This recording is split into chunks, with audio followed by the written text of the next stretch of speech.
rape as a weapon of war, pellets were being used, phosphorus shells, chemical weapons, killing of the leadership over there, and jailing people, thousands of missing persons with unmarked graves, and many other injustices being, that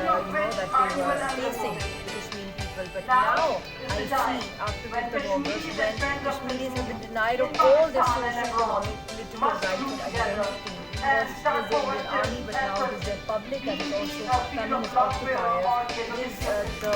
focal responsibility of the United Nations, because that's where our main case is. We have over a dozen resolutions for the right to self-determination. All these abuses, especially during the COVID time in the past 2 years, I cannot even give an account as a member of atrocities, and the election of this leader of various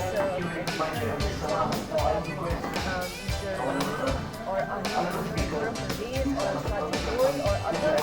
I think there's some of the testimonies have been collected, but it's really difficult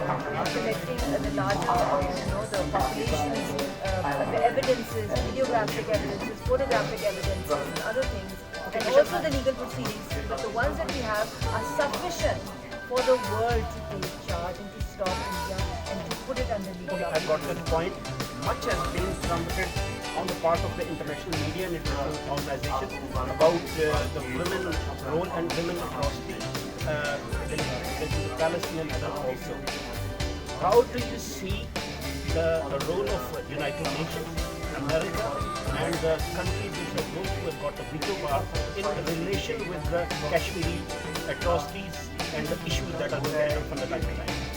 It's very shocking that now the world should be focusing on blacklisting India or being less aware, and also for boycotting India internationally and putting it on international sanctions for violating international law, humanitarian law, and also the UN Security Council resolutions. It is not jeopardizing the peace of the Kashmiri people, but also of the entire region. So if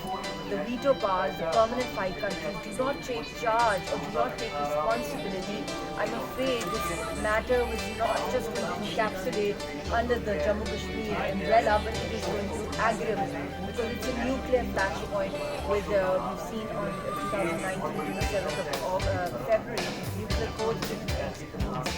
India and Pakistan, and NFU being reassessed by the Indian side, for a new policy by India, and we're still working on a new policy on their national security basis after the assassination or the killing of their